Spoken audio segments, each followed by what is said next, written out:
الحمد لله رب العالمين الرحمن الرحيم مالك يوم الدين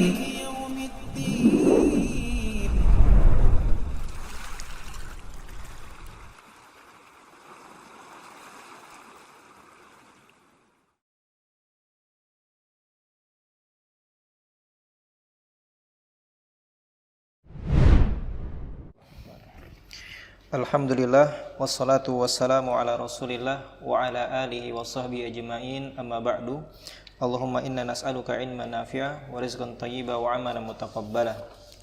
Qala Ibnu Rushd Al-Wahid Al-Maliki rahimahullahu ta'ala fi kitabih Bidayatul Mujtahid al-babu tsani ma'rifatu a'malil wudu'. Al-babu tsani wa amma ma'rifatu fi'lil wudu'i fal aslu fihi ma warada min sifatihi fi qawlihi ta'ala ya ayyuhalladzina amanu idza qumtum ilas shalah faghsilu wujuhakum wa aydiyakum ilal marafiq wamsahu bi ru'usikum wa arjulakum ilal ka'bayn. Wa ma warada min dzalika aidan fi sifati wudu'in nabiy sallallahu alaihi wasallam fil athari tsabitah. طيب في الآثار الثابتة. طيب يكفي. جزاك الله خير. بسم الله الرحمن الرحيم. الحمد لله رب العالمين والصلاة والسلام على سيد المرسلين وعلى آله وأصحابه ومن تبعهم بإحسان إلى يوم الدين. أما بعد, ini adalah majlis keempat dari kajian kitab Bidayatul Mujtahid wa Nihayatul Muqtasid karya Abul Walid Muhammad ibn Rushd rahimahullah ta'ala. Kita sampai di bab kedua dari kitab Al-Wudu. Sebelumnya kita telah membahas Al-Babul Awwal min Kitabil Wudu yang berkaitan dengan dalil akan wajibnya wudu, kemudian berkaitan dengan kapan wajibnya wudu dan atas siapa wudu itu diwajibkan. Pada bab yang kedua ini kita akan mengenal muqaddimah sedikit dari ma'rifat a'malil wudu, mengenal amalan-amalan wudu atau amalan-amalan yang dinisbatkan atau berkenaan dengan wudu, baik ia berupa syarat sahnya, baik ia berupa rukunnya, baik ia berupa bilangannya, baik ia berupa tartibnya, dan seterusnya dari amalan-amalan dalam wudu. Dan pembahasan ini tentu sebagaimana yang ana maksudkan, bahwasanya kita mempelajari Bidayatul Mujtahid ini ditujukan untuk tulab mutaqaddimin dari mahasiswa-mahasiswa fakultas syariah maupun guru-guru pesantren dan tulab dari ma'ahid yang punya fokus di fiqih, baik fiqih mazhab ataupun fiqih muqaran. Maka bahasan-bahasan akan kita rinci insyaallah untuk poin-poin yang akan kita bahas pada malam hari ini. Poin pertama atau materi pembahasan pertama yaitu hakikat dari niat. Ya. Kita akan membahas ini dulu sebenarnya. Ya. Dan ana harap bagi rekan-rekan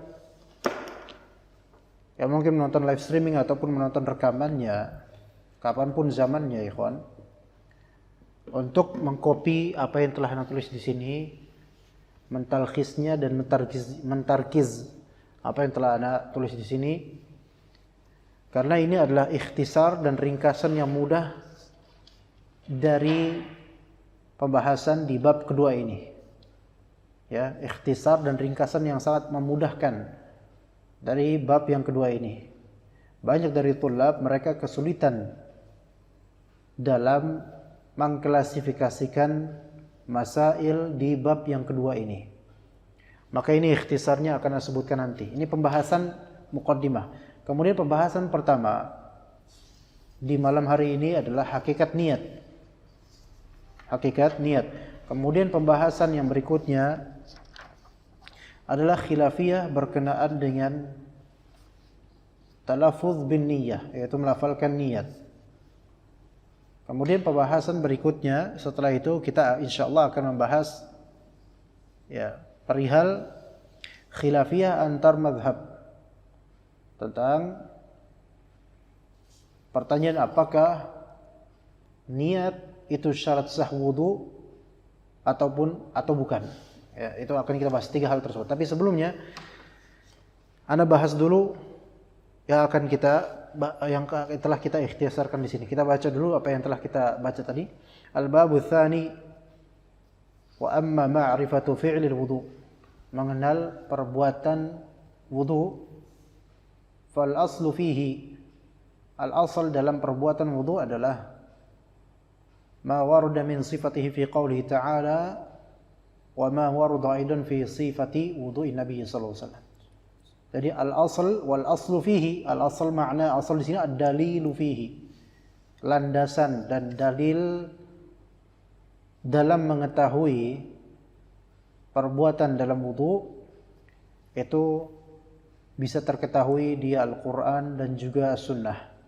Di Al-Quran sebagaimana di surah Al-Maidah ayat ke-6 firman Allah Azza wa Jalla, ya ayyuhalladzina amanu idza qumtum ila sholati faghsilu wujuhakum wa aydiyakum ila al-marafiqi wamsahu bi ru'usikum wa arjulakum ila al-ka'bayn. 4. Kemudian wa ma warada min dzalika aidan fi sifati wudu'in Nabi sallallahu alaihi wasallam. Dan apa yang terwiridkan tersebutkan perihal sifat atau karakter wudu'nya Nabi kita alaihi salatu wasallam fil athar tsabitah, di athar-athar dan riwayat-riwayat yang tertetapkan di kitab-kitab sunnah dengan sahih. Ya. Nah, kemudian Ibnu Rushd Al-Hafidh rahimahullah menyebutkan masalah-masalah yang masyhur di af'al al-wudu ini, yang beliau menyebutkan masalahnya 12 permasalahan dengan rinciannya, asbabul khilafnya, dan juga dalil-dalilnya untuk sebagiannya insyaallah. Ya. Sebagiannya ada yang muttafaq alaih, namun kebanyakan darinya adalah mukhtalafun fih. Ya. Dari af'al-af'al ini. Jadi beliau akan menyebutkan 12 masail. 12 masail ma'rifat af'al al-wudu, ya. Yang kemudian beliau rinci atau beliau kronologikan dan sifatkan setiap masalah itu dengan nama-nama klasifikasi tertentu. Insyaallah akan dibacakan setelah ini insyaallah. Baik, kita mulai dari atau kita lanjut dari wa yata'allaqu bidzalika. Tafadhal. Ahsanallahu ilaikum wa qala wa yata'allaqu bidzalika masailu 12 masyhurah tajri majral ummahat. Baik, sampai dulu. Ahsant. Wa yata'allaqu bidzalika aidan. Afwan, wa yata'allaqu bidzalika masailu 12 masyhuratun tajri majral ummahat. Ya. Berkenaan dengan itu, ada berkenaan dengan apa? Masalah-masalah tersebut adalah 12 masalah yang masyhurah, yang populer. Yang 12 masalah tersebut bisa diselaraskan dengan klasifikasi ummahatul masail. Ummahatul masail itu apa? Pokok-pokok permasalahan. Pokok-pokok permasalahan itu nanti rujuk kepada apa?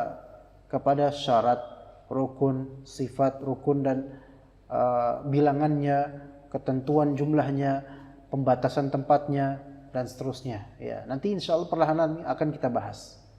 Ya, makanya coba diteruskan wahia. Assalamualaikum.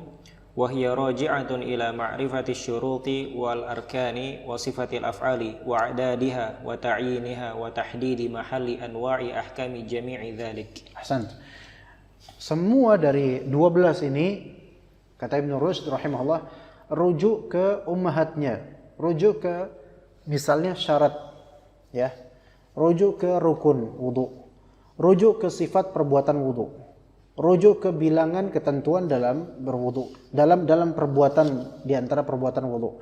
Kemudian penentuan batasan wudu, batasan bagian yang diwudukan. Maka coba kita rinci. Yang pertama, ya, di sini ini talkhis atau ringkasan ikhtisar dari ana.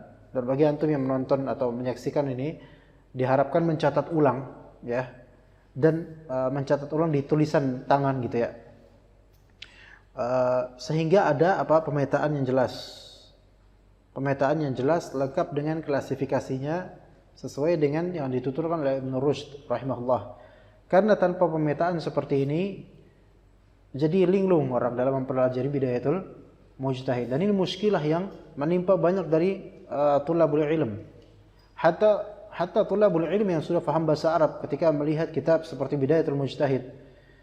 Mungkin di hadapan kalangan awam kita berbangga, kita setelah mempelajari bidayatul mujtahid. Tapi kebanyakan dari yang mengklaim seperti itu justru tidak paham klasifikasi yang ada di kitab ini.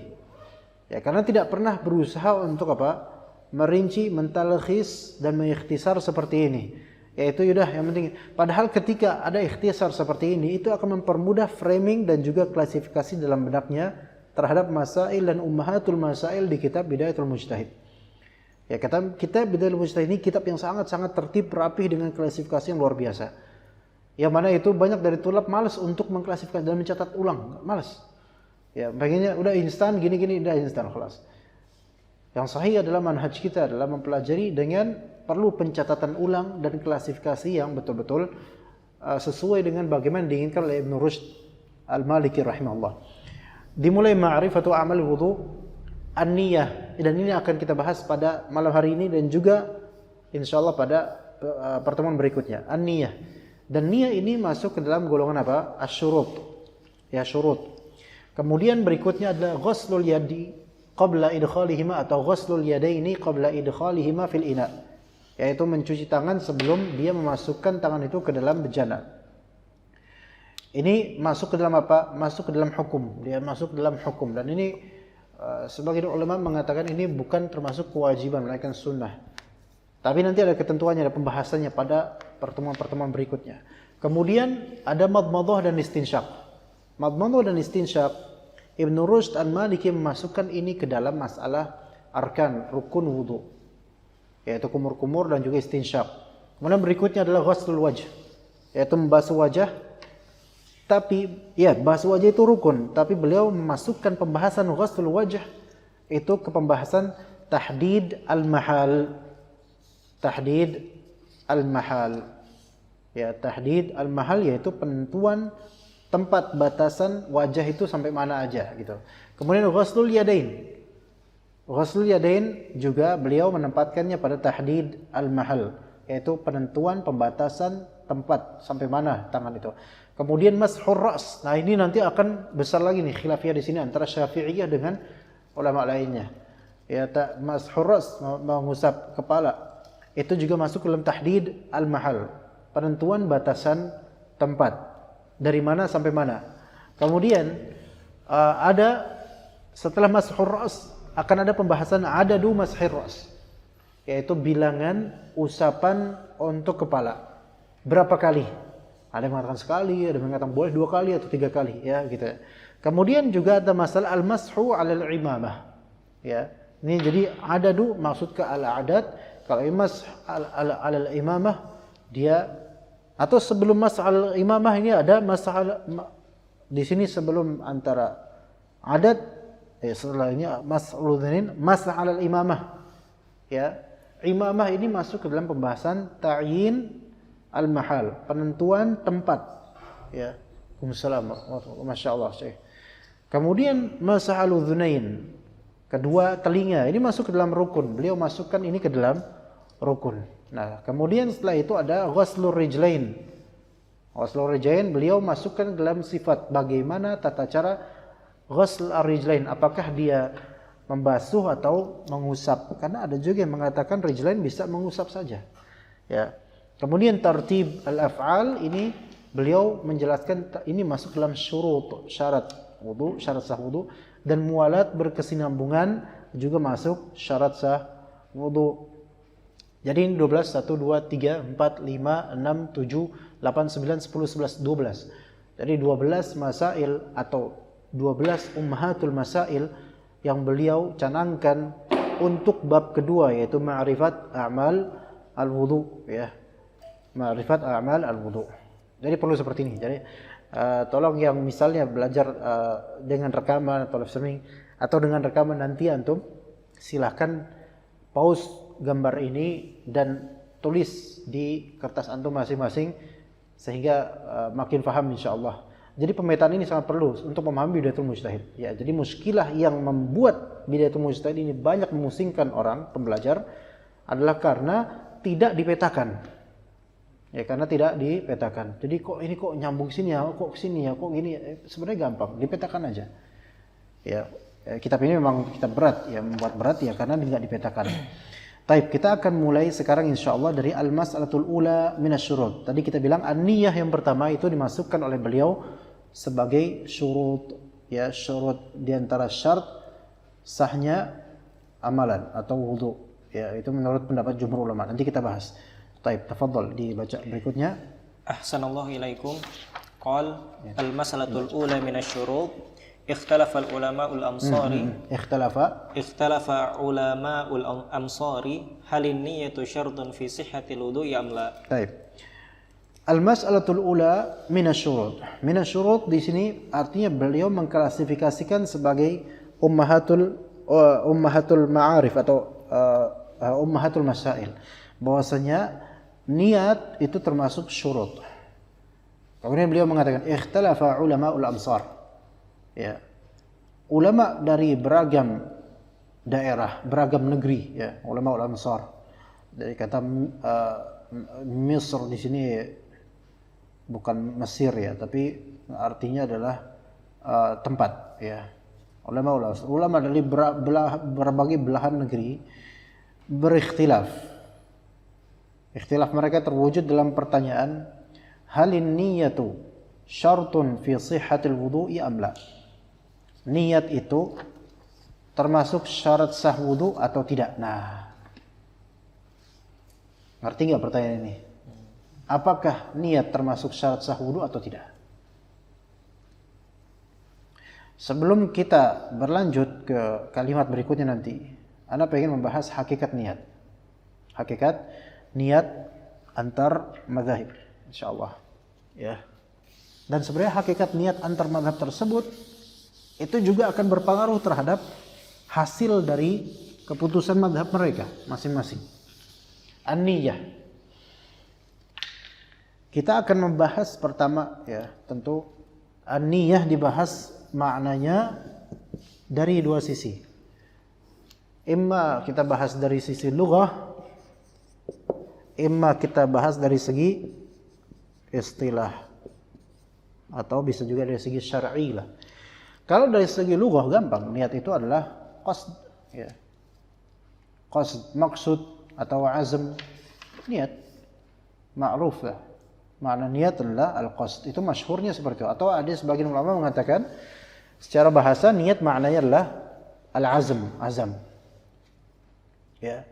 Sebagian ulama mengatakan niat itu maknanya tawajuh. Tawajuh yaitu menghadap ke sesuatu, ingin melakukan sesuatu, tawajuh niat. Ya, tapi itu maknanya serupa lah seperti itu. Kemudian kita berlanjut ke masalah niat maknanya secara istilah. Para ulama mazhab arba' yang 4 itu dari Hanafiyah, Malikiyah, Syafi'iyah, Hanabilah, mereka masing-masing para ulama tersebut memiliki definisi tersendiri tentang niatan. Ya, definisi tersendiri tentang niatan. Kalau kita bahas seluruhnya lumayan panjang, tapi ana akan membacakan saja. Kita mulai dari mazhab Hanafiyah. Ibnu Nujaim dalam kitab beliau Al-Bahr Ar-Ra'iq, beliau menyebutkan bahwasanya dari segi istilah niat itu adalah qasdu ta'ati wa taqarrubi ila Allah Ta'ala fi ijadil fi'il. Niat adalah memaksudkan ketaatan dan mendekatkan diri kepada Allah Ta'ala. Jadi menunjukkan ini perbuatan sebagai ketaatan dan taqarrub kepada Allah, ya, dalam mengadakan perbuatan. Dalam mengadakan perbuatan. Ya. Begitu. Paham enggak kira-kira maknanya? Paham ya, gampang ya? Jadi harus ada keinginan ini sebagai ketaatan dan perwujudan mendekatkan diri kepada Allah, gitu ya. Ini niat syar'iyah gitu loh. Ya. Adapun niat, misalnya antum pengen dagang cuman cari duit tok. Ini niat ya, niat bener kan? Tapi niat ini niat syar'iyah enggak? Enggak. Jadi niat yang dimaksud di sini niat secara istilahiyah, secara syar'iyah. Ibnu Nujaim ini seorang ulama Hanafiyah. Ya, mazhab Hanafi, ya. Dan salah satu ulama besar dalam mazhab tersebut. Jadi bagi beliau rahimahullah, niat itu adalah apa? Qasdu ta'ah. Ya, wa taqarrub ila Allah fi ijadil fi'il, ya, yaitu memaksudkan ketaatan dan mendekatkan diri pada Allah dalam mengadakan perbuatan, gitu ya. Ini insya Allah mudah sekali. Jadi apapun selama itu adalah diniatkan ketaatan dan untuk Allah Ta'ala, maka itu masuk ke dalam niatan syar'iyah menurut sebagian ulama Hanafiyah. Bagaimana dengan ulama Malikiyah? Di antaranya disebutkan oleh Al-Mawwaq. Al-Mawwaq salah satu ulama Malikiyah, dalam kitab beliau At-Taj wal Iklil, beliau menyebutkan, beliau membuat rincian bahwasanya dalam amalan, ya, dan ini pembahasan beliau dalam salat. Tapi kan kita membahas niat umum ya, baik dalam salat atau lainnya. Dalam beramal harus ada arba' niat. Ya, niat itu adalah apa? I'tiqadu qurbah, satu, i'tiqad al-wujub, i'tiqad al-qasd ila ada, wa ta'yin as-salah. Enggak harus antum catat ini ya, enggak harus antum catat, tapi ada faedahnya insyaallah. Menurut beliau rahimahullah, Al-Mawwaq salah satu ulama Malikiyah, cakupan niatan itu pertama ada keyakinan untuk taqarrub. Ya, seperti yang tadi ya. Kayak antum mau salat, antum ada keinginan untuk taqarrub Allah, ilallah. Antum sedekah ada niatan untuk taqarrub Allah. Ini termasuk niat. I'tiqadul wujub, yaitu meyakini hukum dalam amalan tersebut. Paham enggak? Misalnya antum enggak mau isbal, kenapa? Karena antum tahu itu haram. Maka keyakinan antum akan haramnya isbal tersebut sehingga antum tidak berisbal, ini termasuk niatan. Iya. Antum mau salat duha, hukumnya apa? Sunnah. Maka pengetahuan hukum terhadap amalan antum ini itu masuk ke dalam kategori niat menurut Al-Mawwaq Al-Maliki. Kemudian i'tiqadul qasdi ila al-ada, meyakini adanya keinginan atau tujuan untuk melaksanakan amalan tersebut. Adanya keyakinan di hati pengen melakukan amalan tersebut. Maka ini masuk ke dalam niat. Ya. Kemudian yang keempat, menta'yin, yaitu menentukan amalan apa itu, gitu loh. Paham? Menta'yin, misalnya antum salat kan perlu ta'yin, yaitu perlu penentuan salat apa antum ini, gitu loh. Apakah antum salat mutlak atau antum salat isya itu tadi, atau antum salat lainnya. Ini ta'yin al-fi'il, gitu loh. Jadi empat yang ana gambarkan dengan mujmal. Pertama, ya, bisa dikatakan niat yang pertama ikhlas, itu jelas ya. Ini yang pertama ikhlas. Kedua, pengetahuan hukum terhadap amalan tersebut. Ketiga, pengetahuan atau ketiga, kuatnya keinginan untuk beramal amalan tersebut. Dan keempat, mengetahui amalan itu secara rinci. Maksudnya ini amal apa? Itu kata beliau rahimahullah. Kemudian kita berlanjut ke mazhab Syafi'i. Di mazhab Syafi'i ada kitab, di antara kitab besar dan populer, cukup populer terutama di Indonesia, kitab Nihayatul Minhaj bi Syarhil Nihayatul Muhtaj, Nihayatul Muhtaj bi Syarhil Minhaj, karya Ramli rahimahullah. Jadi orang Indonesia kadang-kadang nama Ramli itu dari nama ulama.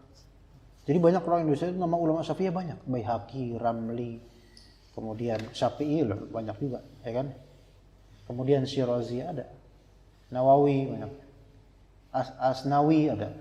Anak punya murid yang menggabungkan dua nama ulama. Ada kan ulama namanya Isnawi atau Asnawi, ada namanya Nawawi, gitu kan? Nah, beliau ini baru nikah bulan kemarin, namanya Asnawawi. Iya, menggabungkan dua ulama itu. Ajib. Dua ulama Syafi'iyah, ya. Dua ulama besar, Asnawi dan Nawawi, Masya Allah. Ya, kalau antum mau ini anak antum nanti dua atau tiga ulama besar Syafi'i ditambah dengan Syirazi, Syafiroz misalnya. Ya, kelihatan keren tapi ngawur juga itu sebenarnya. Baik, kembali kita nanti Nihayatul Muhtaj. Ya, syarah terhadap kitab Minhajnya Imam Nawawi karya Ar-Ramli. Beliau menyebutkan secara syar'i. Nah, ini ana lebih condong ke sini gitu loh, ke definisi mazhab ini karena lebih enak dia.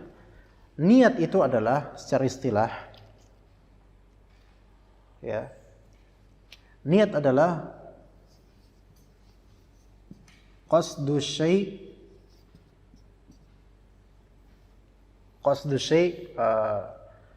muqtarinan bi fi'lihi. Niat adalah qasdu syai' muqtarinan bi fi'lihi. Niat adalah menunjukkan sesuatu, menunjukkan suatu amalan, menunjukkan untuk suatu amalan, ya. Qasdu syai', ingin berbuat suatu amalan, tapi diqarinkan, disertakan, diselaraskan dengan melakukannya. Artinya, kalau kita pakai definisi ini, ketika antum memulai amalan tersebut harus ada niatan. Contoh sholat.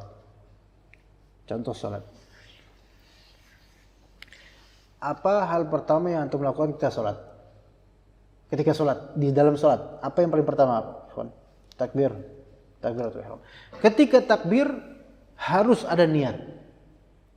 Bahwa antum sedang sholat. Sholat apa gitu loh. Paham nggak? Maka ini menginginkan sesuatu dengan ada, ini kan di sini. Harus ada di perbuatan tersebut, niatan tersebut. Paham nggak, ikhwan? Contoh gitu. Antum tahiyatul masjid kan? Mau tahiyatul masjid. Ketika antum jalan, masuk masjid kan ya, apa ya? Kebiasaan kita masuk masjid itu kan langsung sholat gitu. Ada sebagian dari kita masuk masjid sholat. Tapi ketika masuk sholat, dia nggak ada niat apa-apa. Dia langsung gini aja gitu loh. Paham nggak maksud anda? Bisa nggak orang kayak gitu? Mungkin nggak ada orang kayak gitu. Iya, masjidnya nggak berpintu kayak gini. Jadi masuk aja gitu, terus langsung gini sholat. Dia baru kemudian, oh saya sholat. Baru keras, oh saya sholat. Pas udah takbiratul ihram. Ngerti nggak maksud anda? Mungkin nggak seseorang seperti itu? Dan dia pernah meniatkannya kapan? Sebelum masuk masjid. Ngerti? Dia lagi jalan nih 5 meter sebelum atau 20 meter sebelum masjid, nanti sholat sunnah apa? Tahiyatul masjid atau qobliyah atau apalah gitu. Masuk masjid langsung sholat. Dan ketika antara dia mau masuk masjid, misalnya dia pakai apa? Hand sanitizer dulu gitu kan. Kan udah hilang kan niatnya, maksudnya udah buyar gitu apa yang dia mau dilakukan. Terus dia masuk ya, Allah maftahi romantik, tiba-tiba blok gini. Karena kebiasaannya dia ketika masuk masjid langsung sholat. Kalau pakai seperti ini, maka bisa dikatakan sholat tersebut belum dikatakan sah. Kenapa? Karena ketika dia melakukan gerakan pertama di sholat, dia tidak punya niat. Paham? Iya, dia punya niatnya kapan? Sebelum sholat beberapa waktu tadi. Itu kalau kita benar-benar pakai ini. Karena apa? Ada ikhtiran. Apa itu ikhtiran? Harus satu padu ketika beramal, harus ada niatan. Ngerti gak? Begitu. Itu dalam mazhab Syafi'i. Makanya dalam mazhab Syafi'i sampai kita kan kemarin belajar Kifayatul Akhyar. Masalah turab itu kan. Gimana kalau misalnya pas gini harus ada niat. Amalan pertama harus ada niat. Iya. Begitu. Sebelum dia ke muka gitu loh. Ya pokoknya itulah ya. Ana mau lama jabarin lagi, panjang lagi nanti. Masalah kita buka Kifayatul Akhyar lagi nanti. Tapi keinget gak tuh pembahasan itu? Ingat jatuh dari pohon gitu. Iya kan? Dari pohon. Iya. Pas plek itu harus ada niat ketika itu. Wah, debu nih. Ya, debu nih plek gitu kan. Jangan pas sudah mau ke muka baru ada niat. Enggak. Ya, dari awal perbuatan. Kemudian ini kan dalam kitab Nihayatul Muhtaj. Kemudian Asy-Syabramisi menyebutkan bahwa i'tibarul iqtiran di sini memberikan di situ al-muskilah, masalah. Ketika itu di masalah puasa. Di masalah puasa. Kadang-kadang seseorang berpuasa dia tidak ada niat sebelumnya. Mungkin enggak? Puasa sunnah terutama, ya kan? Kan sebagaimana hadis Nabi SAW. Ya, misalnya pagi-pagi antum nggak ada makanan di rumah, antum belum makan belum minum, sejak subuh tadi pokoknya sejak pagi hari nggak makan, nggak ada makanan, antum boleh nggak puasa sunnah ketika itu? Boleh. Kalau memang ada bertepatan dengan waktunya, boleh puasa sunnah. Nah, puasa itu mulai kapan sebenarnya waktunya? Ketika fajar shadiq muncul, kan? Waktu subuh awal kan? Antum sudah lewat itu waktu itu. Ya. Antum baru niat kapan? Jam 7. Sah nggak puasanya? Sah kalau itu puasa sunnah. Maka disebutkan kemudian, oke, ini tetap sahih kecuali di masalah puasa sunnah. Karena ada dalil yang mengecualikannya. Gitulah pokoknya lah, ya. Jadi tetap sah dalam mazhab Syafi'i, tetap sah.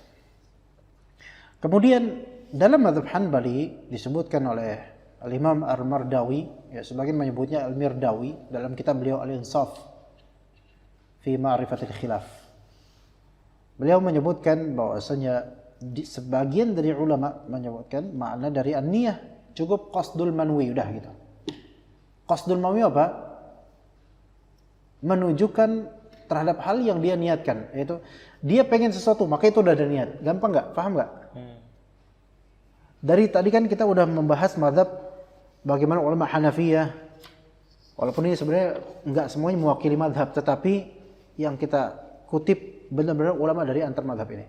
Hanafiyah tadi apa? Qasdu ta'ah wa taqarrub ila Allah azza wa jalla, ya, fi ijadil fi'il. Kemudian yang paling agak rumit sedikit mazhab Malikiyah dari perkataan Al-Mawwaq dalam kitab Tajwal Iklil tadi. Kemudian pernyataan mazhab Syafi'iyah dengan ketentuan iqtiran seperti itu kecuali dalam masalah puasa.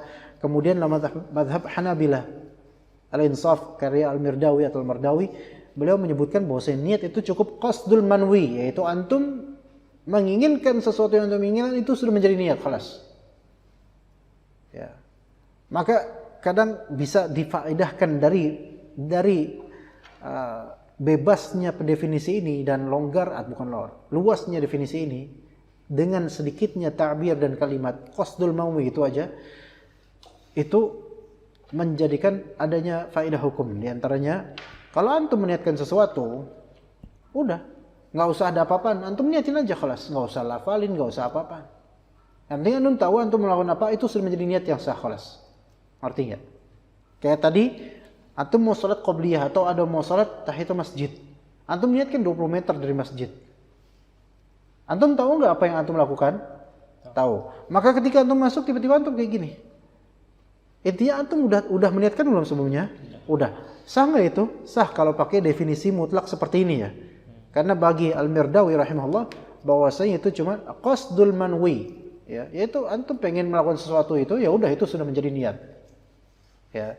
Dan sebagian ulama lainnya mengatakan, kata Al-Mirdawi rahimahullah, bahwasanya an-niyah adalah al-azmu al-manwi, yaitu berazam betul-betul untuk melakukan sesuatu. Ala kulli hal, masing-masing mazhab ada ketentuannya masing-masing.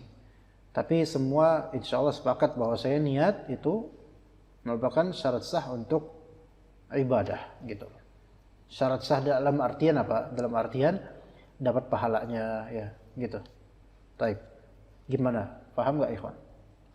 Ya, minimal kita selama khilafiyah, masa-masa khilafiyah ini, ana lebih tekankan di Syafi'iyah dan Hanabilah, Syafi'iyah dan Hanabilah. Walaupun dalam Bidayatul Mujtahid perkataan Imam Ahmad atau Hanabilah itu malah paling jarang disebut dalam Bidayatul Mujtahid. Yang paling sering Hanafiyah, Malikiyah terutama, dan Syafi'iyah dan Daud Al-Zahiriyah. Ya begitu, wallahu a'lam. Taib, itu tadi masalah apa? Masalah niat, hakikat niat, dan khilafiyah ulama tentang hakikat niat secara istilah. Ini jadikan wacana semata, antum tidak harus betul-betul detail dan faham seluruhnya 100%, tapi ana ingin menaburkan ke antum akan kayaknya khazanah fiqhiyah Islamiyah kita. Ya, ulama kaum muslimin mereka betul-betul mendetail dalam masalah ini. Kemudian ikhwan, pembahasan berikutnya adalah pembahasan masalah at-talaffuz bin niyah. Melafalkan niat. Maka kita mentaksim untuk masalah pelafalan niat ini at-talaffuz bin niyah, ya. Oke, apa hukumnya at-talaffuz bin niyah? Hukum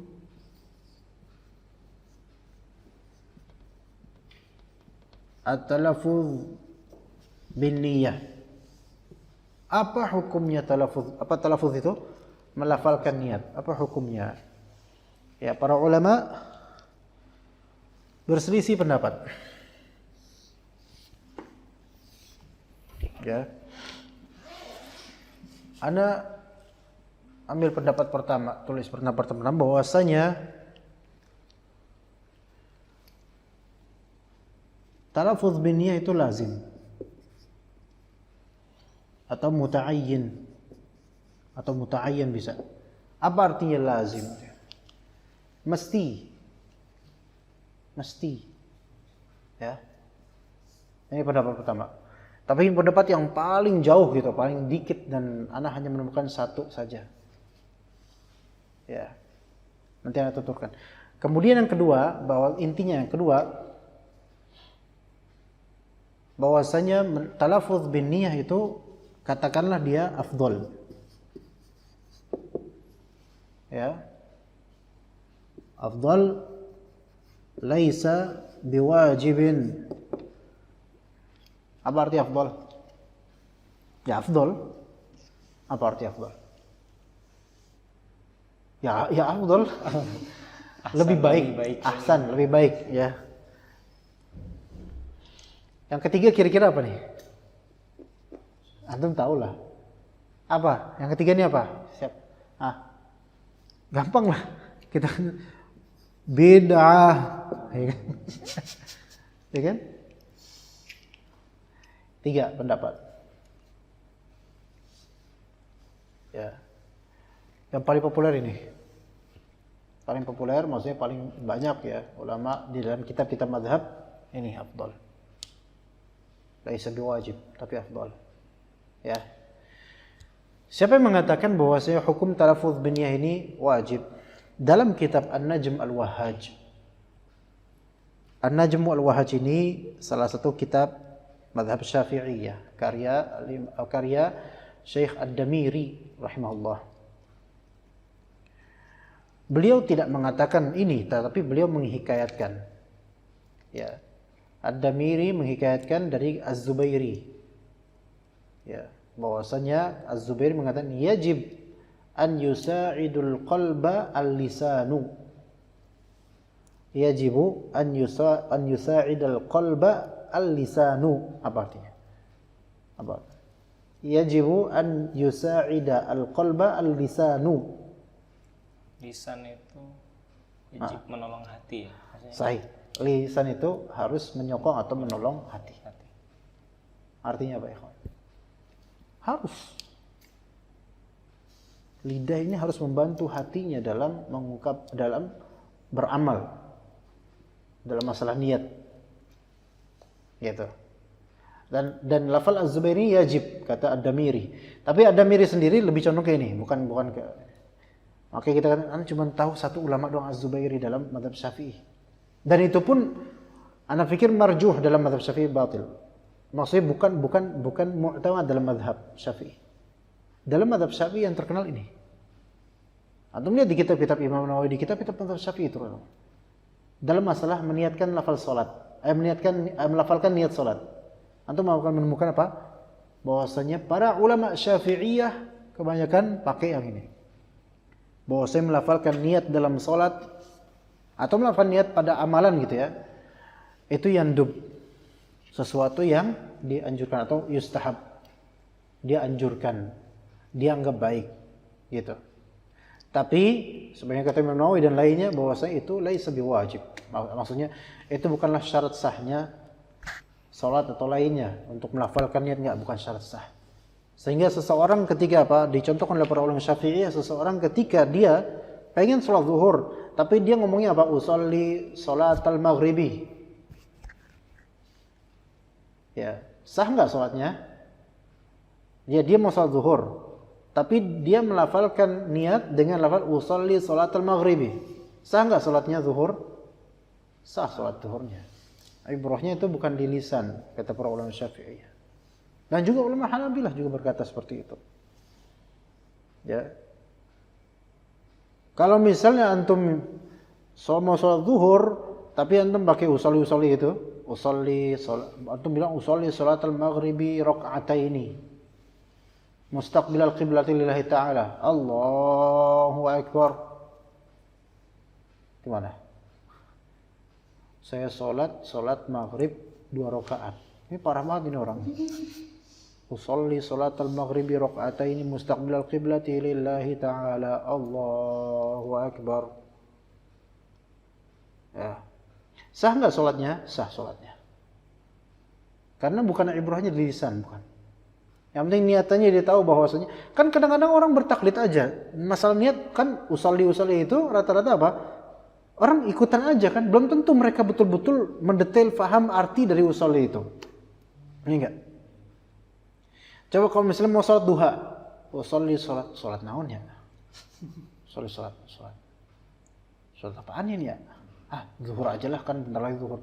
Sholat zuhur. Tapi dia maksud hatinya apa? Sholat duha. Maka ibrahnya di kalbunya. Makanya la mahalla laha minal lisan. Niat itu enggak ada tempatnya di lisan. Tapi lisan ini dianjurkan untuk mengucapkannya untuk menguatkan peran hati dalam meniatkan gitu loh. Mentakkid gitu loh. Itu maksud dari ulama Syafi'iyah dan ulama-ulama lainnya. Jadi mereka punya alasan ketika mereka melafalkan atau menganjurkan pelafalan, mereka ada alasannya, itu mentakkid. Itu disebutkan dalam kitab-kitab mazhab, ya, Syafi'iyah terutama. Ini bukan berarti Anda menyetujui ini, bukan. Ya, tapi kemudian yang ketiga, bid'ah. Talaffuz bin niyati bid'atun. Kenapa bid'ah? Alasannya. Alasannya jelas sebenarnya. Talaffuz bin niyah itu ibadah. Enggak. Dianggap ibadah bukan? Dianggap ibadah.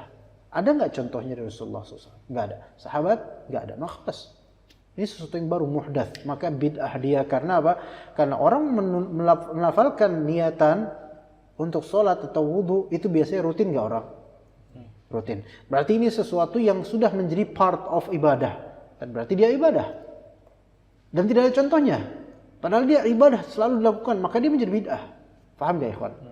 Beda kisahnya kalau antum menuturkan niatan antum dan itu bukan hal yang memang dia sebagai ibadah atau sebagai penganjuran atau sebagai hal yang mustahab, enggak. Tapi pengen misalnya saya besok pengen ziarah kubur nih. Itu mengucapkan niatan enggak dia?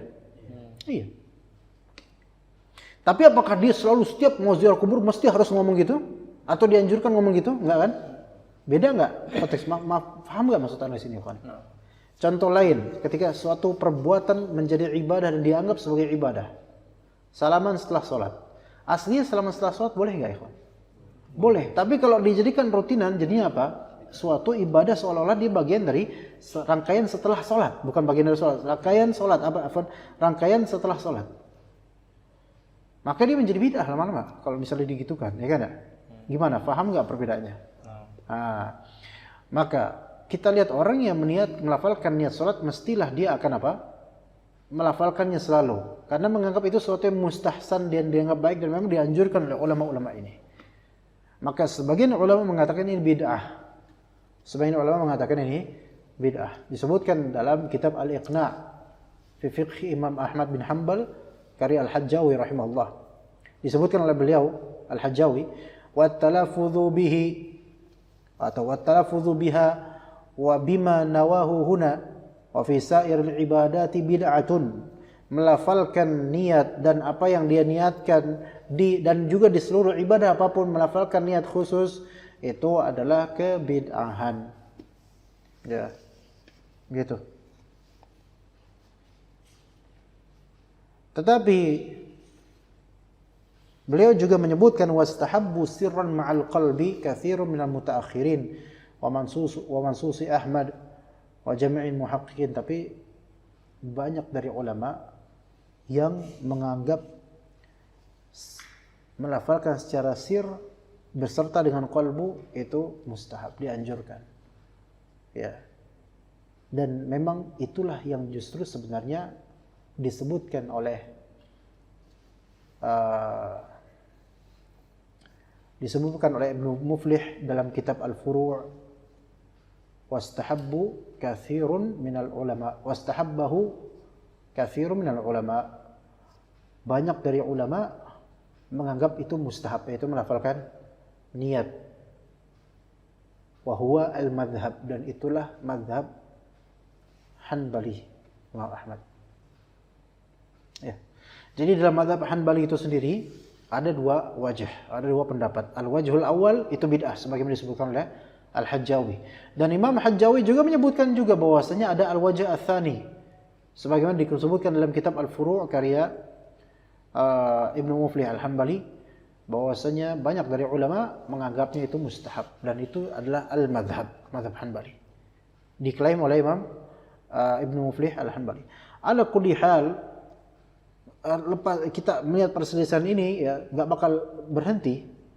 Mana yang sahih? Fa in tanaza'tum fi syai'in farudduhu ila Allah wa Rasul. Ya kan? Kembalikan kepada Allah dan Rasulnya. Lihat bagaimana contohnya, apakah ada contohnya? Tidak ada contohnya. Maka khalas. Ya. Maka kembali ke bara'ah asliyah, yaitu aslinya apa? Tidak ada ini dalam syariat Islam, maka kita bilang bahwa talaffuz bin niyyah tidak ada. Dan bisa dikategorikan kebid'ahan. Kemudian antum bilang, berarti ulama-ulama ini menyerukan kebid'ahan dong. Sebentar. Mereka mungkin di sini ada patokan lain dan itu menurut kita tidak tepat dan tidak benar. Dan kita tidak mengatakan bahwa ulama yang menganggap itu sunnah sebagai mubtadi' begitu saja. Enggak, mereka punya alasan tersendiri dan kita tidak menganggap itu benar, maka khalas. Tetapi pengingkaran kita terhadap adanya talaffuz bin niyyah boleh kita mengingkari, hanya saja pengingkaran kita terhadapnya tidak sekeras pengingkaran kita terhadap masalah-masalah akidah yang bid'ah. Paham di sini, Pak? Begitu. Ya. Tapi kemudian akan ada ditanya pada antum. Ini enggak apa-apa Anda bahas agak dalam ini. Nah, antum pusing enggak? Enggak. Antum pusing. Tadi tiba gini kenapa? Gimana dengan lafal takbir labbaik, bukan talbiyah, labbaik Allahumma labbaik, labbaik la syarika lak labbaik. Bukankah itu talaffuz bin niyyah? Bagaimana wahai ulama yang mengatakan itu bid'ah? Tuh lihat, ada contohnya Rasulullah SAW bertalbiyah dan itu merupakan talaffuz bin niyyah.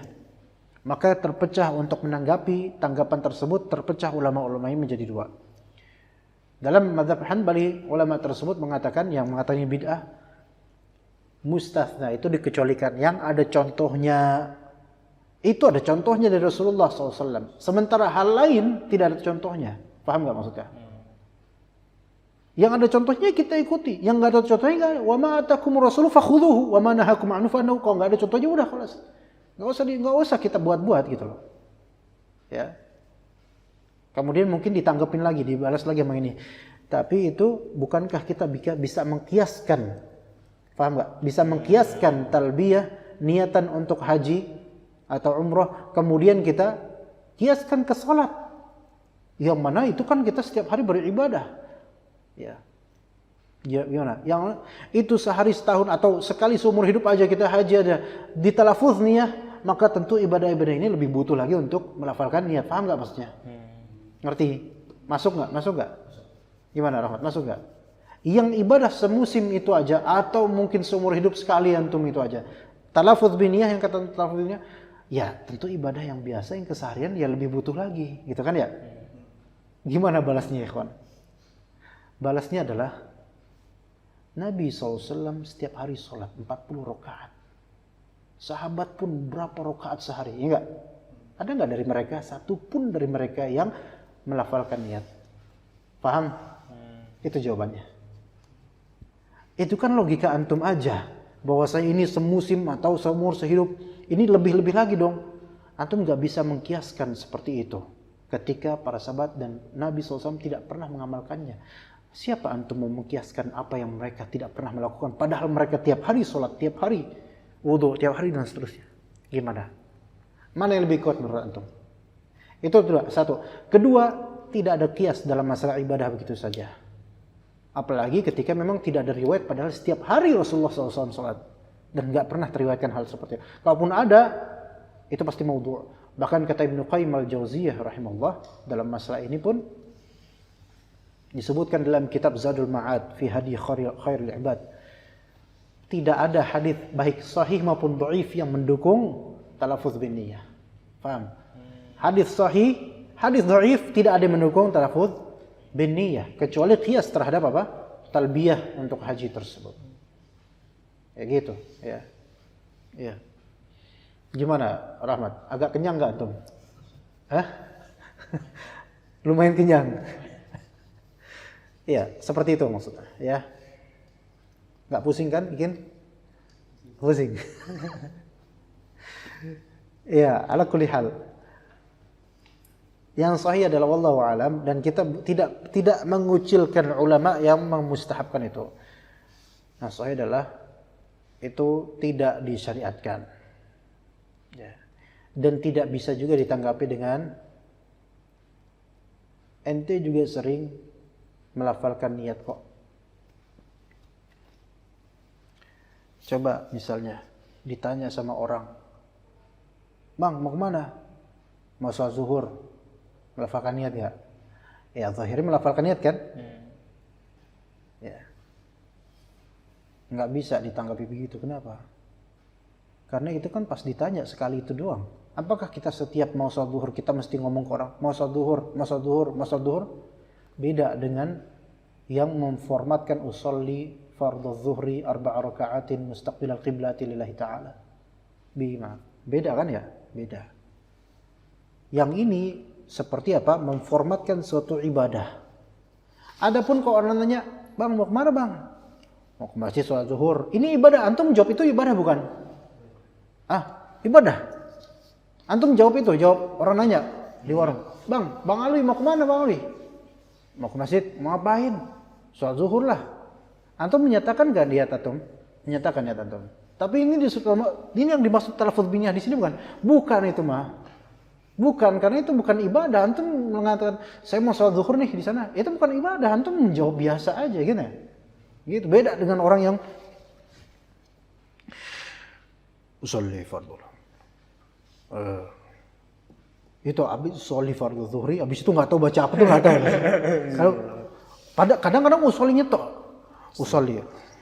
Abis usolli itu nggak tahu dah itu lafal apa mahdzuf atau mansukh atau apa nggak tahu. Ya nggak tahu lafal apa. Ya. Jadi yang melafalkan itu sendiri kerap kali mereka pun tidak benar lafalnya dan juga bisikannya juga nggak tahu apa dan mungkin nggak tahu juga artinya. Sebagaimana kalau misal doa berjamaah, Allahumma amin, amin. Apa yang dibaca dia? Nggak tahu mungkin. Tandal fallahu yazra'u mazra'atan, amin. Thumma yuthmiru thamaratan, amin. Iya. Thumma saqata fil bahr, amin. Apa saqata fil bahr? Nyemplung ke laut, amin. Ya doa kan harus ngerti juga gitu loh. Ya. Ya seperti itu. Ya. Ada lagi pembahasannya itu talaffuz sudah. Tapi kita mungkin akan membahas nanti pada waktunya di pertemuan berikutnya tentang ibadah mahdhah dan ibadah ghair mahdhah. Coba sedikit lagi antum baca ba'da ittifaqihim. Ahsanallahu ilaikum. Ba'da ittifaqihim 'ala ishtiratin niyyati fil ibadat liqaulihi ta'ala wa ma umiru illa liya'budullaha mukhlishina lahud-din wa liqaulihi sallallahu alaihi wasallam innamal a'malu binniyat al-hadits al-masyhur.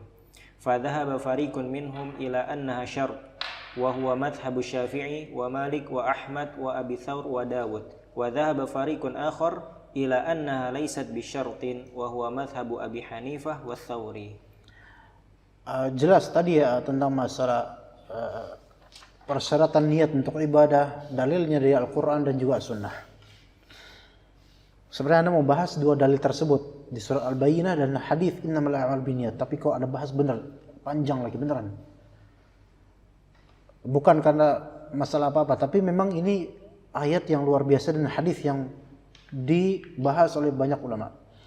Tapi kita langsung ke ini aja, fadzahaba fariqun minhum. Satu kelompok dari para ulama mengatakan bahwasanya annaha, yaitu apa? An-niyah. Niat adalah syarat sah wudu. Niat adalah syarat sah wudu. Dan itu mazhab jumhur ulama. Hampir semua ulama, kecuali nanti yang disebut. Dan itu adalah mazhab Syafi'i, Maliki, Imam Ahmad, Abu Thawr dan mazhab Zahiri, Abu Daud. Mazhab Daud al-Zahiri. Jumhur ulama mengatakan bahwasanya niat adalah syarat sah wudu. Ya, baik. Di ini diskemakan biar klasifikasi biar lebih mudah.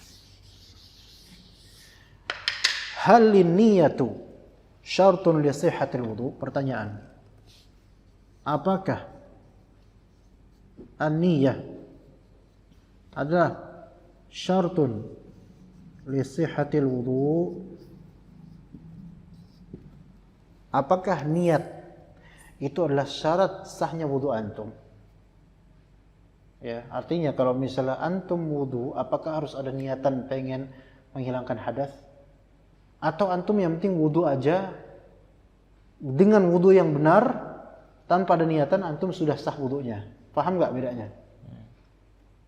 Alwi wudu, dia pas mau wudu udah niatan nih, ya saya pengen wudu karena pengen sholat, supaya boleh sholat gitu kan, tadi saya berhadas. Ini kok ini jelas ya, ini berarti antum menunaikan niat. Tapi gimana kalau antum rahmat? Pengen wudu udah buat apa, yang penting wudu aja. Wudu dengan baik dan benar sesuai dengan rukun-rukunnya, sunnahnya dan seterusnya. Tapi wudu antum nggak ada niatan apa-apa gitu loh. Paham nggak? Apakah wudunya versi rahmat ini sah atau tidak gitu loh? Maka ini kembali ke sini. Ya.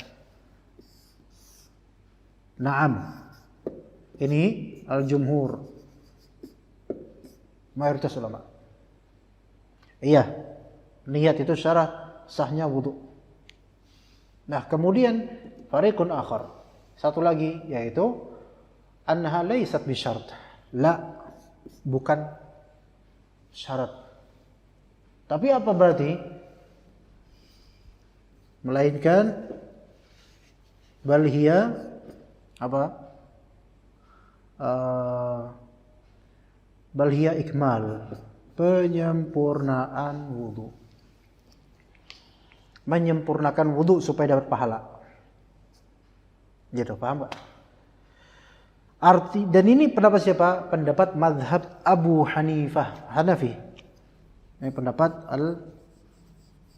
Al-Hanafiyah. Gitu. Dan juga Sufyan Ats-Tsauri.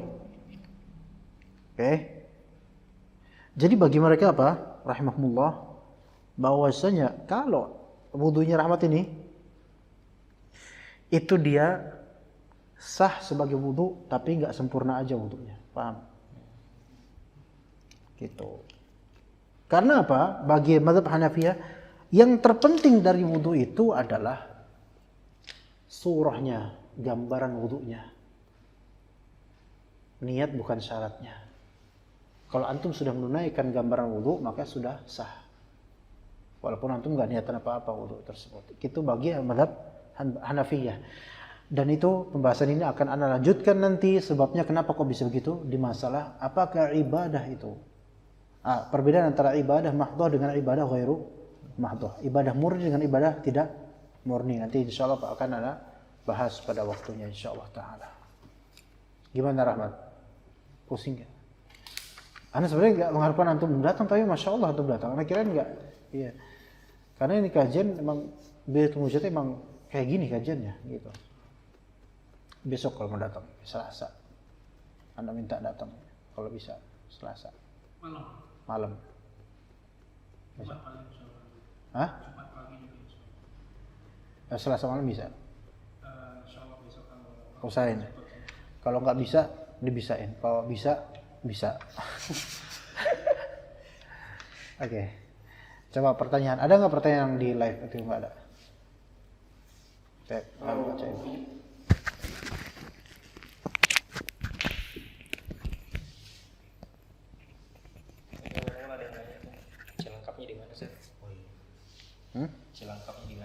Siapa yang nanya?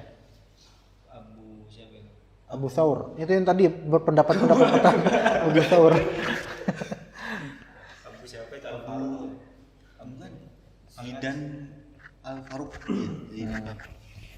Adalah selengkapnya adalah pokoknya. Ana nggak membolehin orang-orang luar datang karena hanya orang khusus aja yang boleh datang ya karena masalah corona ya. Baik. Saya Ada pertanyaan Ustaz dari Ahmad Qori. Assalamualaikum warahmatullahi wabarakatuh Ustaz. Waalaikumsalam warahmatullahi wabarakatuh. Mau nanya Ustaz, jika kita mandi junub sesuai sunnah yaitu dengan berwudu sebelumnya dan membasuh kaki setelahnya. Nah kebetulan sudah masuk waktu sholat, apakah setelah membasuh kaki kita harus wudu lagi atau tidak Ustaz? Syukran Ustaz. Jadi pertanyaannya dia konteksnya misalnya mandi junub kan disunahkan mengawali dengan ya sebelum berwudu ada cuci tangan dan juga mencuci kemaluan gitu kan ya. Ya berwudu dengan wudu seperti wudu mau sholat.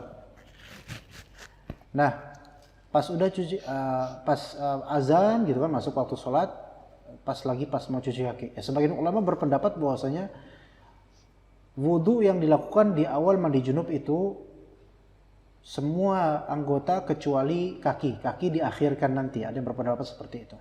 Sebagaimana hadis Nabi SAW. Ala kulli hal, intinya adalah ketika dia masuk waktu sholat, dia kan ada kewajiban untuk mensucikan diri dari hadas sehingga diperbolehkan untuk menunaikan sholat. Tapi apakah dia harus melakukan wudu ulang? Maka jawabannya itu kembali ke apakah orang yang mandi junub itu otomatis menghilangkan hadas kecil sehingga tidak perlu wudu lagi, atau mandi junub adalah mandi junub, wudu adalah wudu. Paham nggak? Ya. Gimana, Kin? Gimana, Rahmat? Paham nggak? Antum kalau misalnya, pertanyaannya adalah, apakah ketika mandi junub, apakah mandi junub itu telah memberangus hadas kecil juga, sehingga tidak perlu antum wudu lagi, atau mandi junub itu wudu ya ada sendiri. Gimana? Ngerti? Kalau pakai pendapat pertama dan itu yang sahih, atau lebih tepat, atau lebih ana ikuti, insyaallah. Ana bukan mensahihkan, mendhaifkan, bukan, tapi lebih condong ke pendapat ini. Dan ini pun pendapat Syekhul Islam dan sebagian ulama, bahwasanya mandi besar, mandi dari hadas besar seperti junub, seperti haid, seperti nifas, itu sudah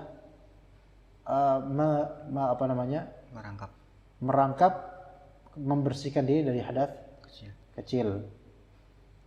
Dan ini yang telah kita pelajari juga di Kifayatul Akhyar. Ya, dan ini juga yang dikenal dalam mazhab Syafi'i, dan ini yang sahih insyaallah, atau yang lebih kita pilih atau lebih kita condong padanya. Ya, jadi menurut pendapat ini dan ini yang lebih sahih, bahwasanya beliau tidak perlu mengulang wudu. Adapun kalau mengikuti pendapat kedua yang memisahkan antara mandi junub yang menghilangkan hadas besar, adapun wudu menghilangkan hadas kecil, masing-masing ada disebabkan masing-masing memiliki rukun dan syarat yang berbeda. Maka ya otomatis ikut pendapat kedua ini berarti apa? Wudu lagi. Ya wudu lagi nanti.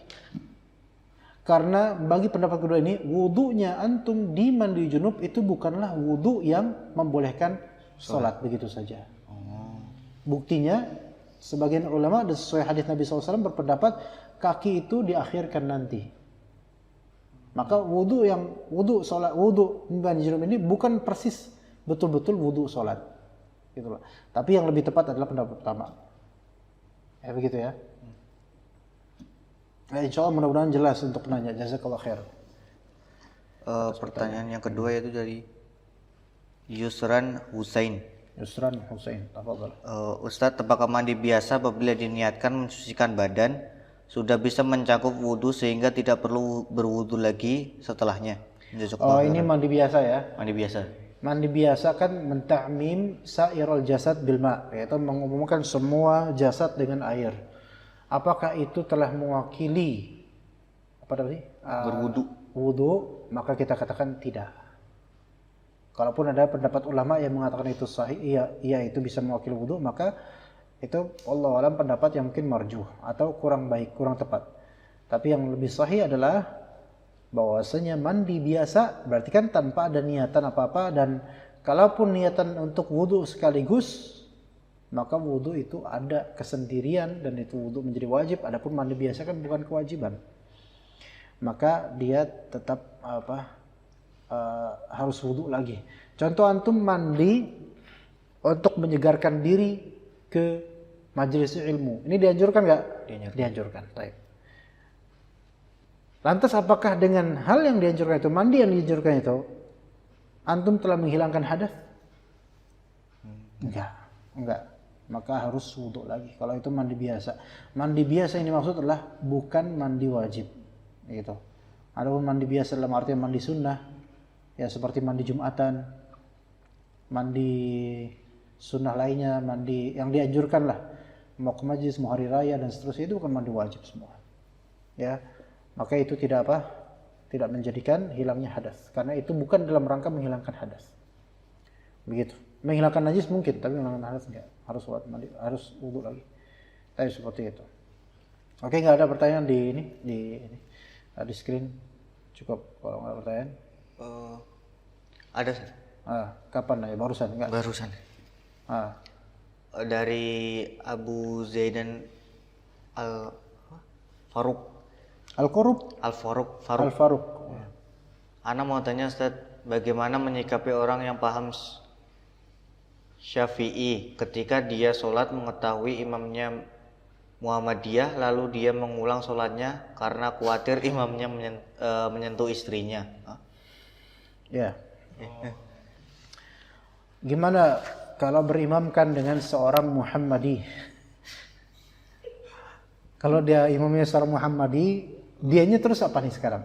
Apa Isi ya? Atau Zakariyi atau Musi ya? Nah, seorang Syafi'i, yaitu bermadzhab Syafi'i yang sholat mengetahui imamnya Muhammadiyah, lalu ia mengulang sholatnya karena imam ini menyentuh istrinya sebelumnya. Khawatirnya gitu. Khawatir. Pertama itu suudzon. Ya, dari mana dia? Enggak usah berprasangka gitu ya. Siapa tahu juga imamnya lagi marahan sama istri, kan kita lihat tahu. Ya ala kulli itu hanya dzan. Al yaqin la yazulu bisyak, ya. Ketika yang asalnya adalah dia dalam keadaan suci, maka enggak boleh kita mengunggulkan prasangka atau keraguan, ya. Itu pertama ya, jika itu betul-betul sah kita katakan begitu. Tapi kemudian dalam mazhab Syafi'i tersendiri, masalah menyentuh yang membatalkan kesucian dari hadas kecil, ya, membatalkan kesucian, menyentuh, itu pun ulama Syafi'i berbeda pendapat. Ya.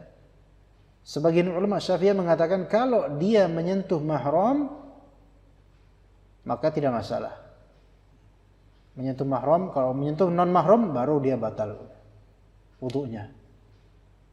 Ada yang mengatakan bahwasanya di antara ulama Syafi'i bahwasanya kalau dia menyentuh siapapun perempuan yang selain istrinya maka dia batal wudunya. Ada yang mengatakan begitu. Ala kulli hal, istri termasuk yang boleh disentuh insyaallah. Itu yang sahih. Nabi SAW pun pernah melakukannya, bahkan sampai mencium. Tapi bukan dalam rangka mencium dengan nafsu, mencium sayang, maka nggak masalah. Salaman, maka nggak masalah. Maka khotok kalau misalnya dia udah mengedepan prasangka, ya, dan udah gitu, kalaupun itu benar, itu tetap sah sholat imam tersebut. Sholat imam tersebut tetap sah, tahir, dia sah keimamannya, sah sholatnya, dan kita sebagai imam itu nggak perlu mikirin gitu. Benar gini nih misalnya, itu imamnya istri 4. Pasti dia tiap malam junub. Anak khawatir kalau dia imam sholat subuh, dia belum mandi junub. Coba kau mikir kayak gitu coba. Ini lebih mungkin lagi dibandingkan dengan zon yang tadi. Kan repot. Kita sholat subuh di masjid yang imamnya poligami kan repot. Wah, dia tiap malam pasti main sama istrinya nih, ya. Pasti junub mulu tiap malam, terus lupa mandi. Padahal itu kan kasus antum biasa lupa mandi. Malah di imamnya yang ditimpalin, ya kan? Jadi zon ke imam. Dan kita pun nggak perlu tabayun ke imam. Wah imam, ana mau tabayun nih. Tadi malam junub nggak antum? Duh apa urusan? Kenapa antum nanya gitu? Ya supaya ana pengen mentakid sah nggak sholat ana tadi. Nggak boleh malah kayak gitu, malah menimbulkan perpecahan, itu bukan urusan dia lagi. Ya seperti itu. Ya. Kemudian cari imam yang bujang aja di masjid-masjid. Ternyata nggak ada yang bujang, rata-rata poligami imam itu. Karena makmumnya banyak makanya ya. Ya begitu. Ya. Ada lagi? Nah, dari orang yang sama? Beda Ustaz. Dari Asmi Afiana. Ketika berwudu ada sunnah-sunnah wudu dan ada wajib wudu. Apakah ketika selalu memperbaiki niat ketika itu wajib atau sunnah? Atau cukup niat di awal saja Ustaz? Niat di awal. Niat di awal, tetapi para ulama mengatakan bahwasanya ketika amalan tersebut dia mualat, yaitu berkesinambungan, maka setiap gerakan itu dia diharuskan ada niatan, dalam artian niatan ini lillahi ta'ala. Maka kalau niatan di awal dia sudah sholat, dia wudu, udah khalas, wudu aja terus. Dan dia harus menjaga keikhlasannya, niat lillahi ta'ala. Adapun gerakan-gerakan berikutnya tanpa sadar, itu nggak masalah. Yang penting niatan di awal. Contoh antum sholat. Kadang-kadang seorang makmum, bahkan kadang-kadang imam, sholat nggak sadar kan dia, iya kan? Tapi niat di awal udah dia niatan sholat benar, niatan sholat. Maka sah nggak sholatnya itu? Sah, walaupun dia mau ruku tuh nggak ada niatan, nih kan? Karena ikutin orang gitu aja tiba-tiba, karena pikirannya ke duit, awal bulan dan seterusnya. Iya, mungkin nggak? Mungkin mikirannya senyum-senyum. Iya, tiba-tiba kok udah tasyahud aja saya gitu kan ya? Iya. Tapi sah nggak sholat dia? Sah, walaupun mungkin pahalanya nggak seberapa. Maka nggak harus dia memperbaharui niat di tiap. Adapun memperbaharui niat dari segi keikhlasan kepada Allah, dia harus di setiap detail amalannya. Dia harus. Begitu. Adapun niat secara fikih, secara kesahan amal dia sah insyaallah amalannya. Begitu. Ustaz, ana mau nanya Ustaz. Ana dulu waktu sekolah guru ana tuh selalu bilang kalau salaman ke bukan mahramnya itu boleh, tapi harus dilapisin dengan kain supaya nggak batal wudunya. Itu benar apa salah Ustaz? Salaman keluar mahram? Ngapain dia salaman keluar mahram itu dulu? Nggak tahu Ustaz. Salaman ke bukan mahram tuh ngapain dia salaman? Gitu loh. Nggak perlu dia salaman. Hatta pakai apa namanya? Kaos. Kalau menyentuh badannya gitu Ustaz? Itu lebih ngapain untuk nyentuh badan dia? Kalau salaman mungkin salam greeting, sini nyentuh badan ngapain? Main petak umpet, pung gitu. Iya, enggak? Ruqyah. Oh. Mungkin ada. Sebenarnya gini, yang sahih adalah yang pendapat yang lebih condong padanya adalah memegang non mahram. Kalau ternyata itu tidak ada syahwat, maka semoga itu tidak membatalkan wudu. Yang penting di sini syahwatnya, ada penyertaan syahwat, keinginan atau enggak gitu. Yeah. Kalau kegesek apa, lagi pula menyentuhnya itu ketika kulit dengan kulit gitu loh. Tadi kata guru antum, kalau misalnya antum salaman sama non mahram berlapis, enggak langsung mubasyarah dengan jild, dengan kulit, ya itu sahih. Ya, tetapi hatta antum pakai sarung tangan dan dia pakai sarung tangan golf atau apa, tetap nggak boleh. Bukan dari segi fikihnya, bukan dari segi batal nggak batalnya wudu, bukan. Ya dari segi apa ya? Dari segi dosa enggaknya, dari segi itu, gitu ya. Begitu. Jadi jangan tahun nanti Lebaran antum pakai sarung tangan. Mau jadi kiper, ya? Ngapain pakai sarung tangan, gitu kan? Ya memang sih, nanti bakal kayak gini, nanti kan ada akhwat-akhwat ya datang. Kita udah berusaha gini, dia nyodorin gini, gitu kan? Gitu, ya, begitu. Ya, mungkin paham udah. Udah, enggak lagi cukup?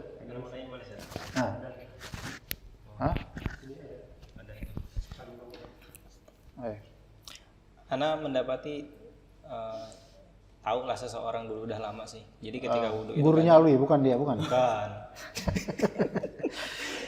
Jadi kadang ketika dia wudu misalnya Ustaz, ketika misalnya kumur-kumur, kemudian itu sambil di dalam hati dia berdoa, ya Allah, ampunilah dosa saya mungkin keluar dari mulut saya gitu. Misal kemudian ketika dia mengusap wajah itu, cerahkanlah wajah saya segala macam itu. Melafalkan enggak dia? Dalam hati mungkin. Ya. Tanpa dia merutinkan doa seperti itu, insya Allah dia akan mendapatkannya. Jadi sebaiknya tidak usah dirutinkan. Kalau dia mengharapkan, tafadhol. Tapi kalau selalu dia berdoa dengan seperti itu, ana sarankan tidak. Allah a'lam. Insya Allah tanpa itu dia akan mendapatkan, karena itu insya Allah pengampunan buat dosa-dosa yang dilakukan tangan, wajah, mulut dan seterusnya. Insya Allah menggugurkannya. Ya, ada siapa? Ada satu lagi dari Rahmatullah. Rahmat, Masya Allah. Asal diam-diam dia texting. Ya. Assalamualaikum Ustaz. Ahsantum.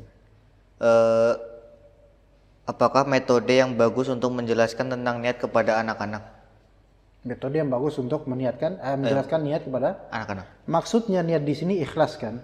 Sepertinya itu. Bukan maksudnya niat nawaitu shauma ghadin, enggak. Kalau itu anak enggak mau ngajak, enggak bolehin.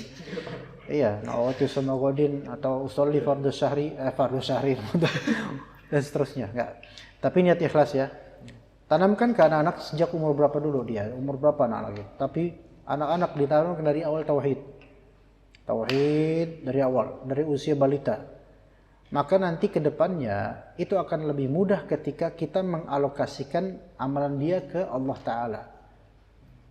Kadang-kadang sebagian dari anak SD itu nggak ngerti penjelasan orang tuanya, ya harus untuk Allah niatannya gitu. Karena sedari balita atau sedari kecil nggak diberikan gizi tentang tauhid. Ya, jadi kalau anak-anak dari kecil udah sering diceritakan tentang Allah, tentang kekuasaan Allah, maka insya Allah di next berikutnya kan stepnya kan balita, kemudian masuk ke TK, step itu makin mudah dia itu mengenal Allah dengan hatinya. Ya begitu. Jadi langkah yang pertama coba dari balita dulu.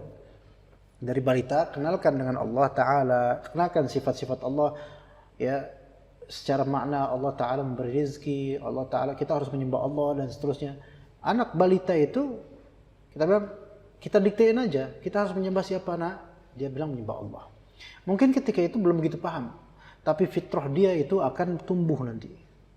Ketika fitrah itu terus ditumbuhkan dengan tauhid, itu subur tumbuh. Nah, itu insya Allah akan jadi tabiat dia untuk bertauhid, sehingga kedepannya kita menanam benih ikhlas buat dia itu jauh lebih mudah, jauh lebih mudah. Makanya orang-orang yang ketika didikan dari awalnya background dia mungkin di desa atau di kota tapi pengaruh sosialnya buruk sekali lingkungannya, kemudian dia hijrah di usia dewasa gini misalnya, dan dia sebelumnya nggak tahu tauhid, nggak tahu tentang Allah dan seterusnya, yang penting Islam, siddiq, patunah, membalik amanah gitu aja penting, nggak ngerti tauhid, ya dia baru ngerti tauhid sekarang. Itu kadang-kadang agak sulit dia untuk membedakan antara ikhlas dengan tidak ikhlas. Iya. Makanya ikhwan-ikhwan yang mungkin mantan musisi, mantan artis, mantan penyanyi, itu jangan tampil. Iya, kenapa? Karena sulit ikhlasnya itu dalam beramal. Iya, karena background tauhidnya darinya agak kurang. Sehingga pemupukannya itu kadang udah alot gitu loh bahasanya. Kalau misal orang disunat tapi udah dewasa, ya bisa disunat, cuman kan beda dengan yang disunat sejak masih kecil. Ya. Anda nggak tahu antum disunat kapan? Ya begitu. Taib, kalau masih anak-anak, insya Allah masih bisa diukir ya. Ya seperti kata sebagian atau kata Ali bin Abi Thalib atau kata sebagian penyair yang maknanya belajar di waktu kecil ibarat mengukir di atas batu gitu. Iya, itu dibuktikan loh. Orang-orang berandal-berandal yang suka ngukir tulisan di polisi tidur yang masih basah. Oh iya. Ya kan? Itu legenda banget itu. Ya, akhirnya sampai kapanpun tetap terukir itu tulisan. Coba antum kalau udah kering antum ukir, wah susah. Gitu. Jadi dari sekarang tauhidnya dulu niatkan, ya. Habis itu baru niat. Kenalkanlah Allah padanya, maka dia akan semakin subur fitrahnya dan lebih mudah. Dia seperti tanah liat atau gembur yang antum nanti tinggal cokokin niat yang ikhlas, insya Allah akan mudah. Ya begitu, dan selalu contohkan bahwasanya segala amalan ini untuk Allah Ta'ala. Selalu diktikan pada dia bahwasanya segala amalan ini untuk Allah Ta'ala. Ketika sedekah selalu bilang, jangan minta dipuji sama orang, melainkan untuk Allah Subhanahu Wa Ta'ala. Dan berikan contoh dari Rasulullah, dari Abu Bakar As-Siddiq. Kalau misal kamu nak mau jadi orang kaya, jadi tuh kayak Abu Bakar. Jadi kayak Utsman, jadi kayak Abdurrahman bin Auf, jadi kayak Suhaib Ar-Rumi. Jadi kayak sahabat ini, sahabat itu yang mereka tuh kaya, nak, punya uang segini-segini. Ceritakan. Tapi mereka ketika sedekah itu nggak ngarep dipuji sama orang. Akhirnya apa? Anak akan tumbuh dengan contoh-contoh seperti itu. Tapi coba contohnya Batman, ya apa namanya, Spiderman, ujung-ujungnya kan cinta dan seterusnya. Naudzubillah, begitu jadinya. Ya, kelas. Ayo cukup sampai sini insyaallah. Udah waktunya udah masya Allah udah jam segini. Subhanakallahumma bihamdika, asyhadu an la ilaha illa anta, astaghfiruka wa atubu ilaik. Insyaallah Selasa besok kita mulai serial masalah gaib insyaallah taala. Ya karena memang sangat perlu nih sekarang ini untuk mengklarifikasikan hal-hal ini ya, karena penting ya. Ya insyaallah taala. Subhanakallahumma bihamdika, asyhadu an la ilaha illa anta, astaghfiruka wa atubu ilaik. Assalamualaikum warahmatullahi wabarakatuh.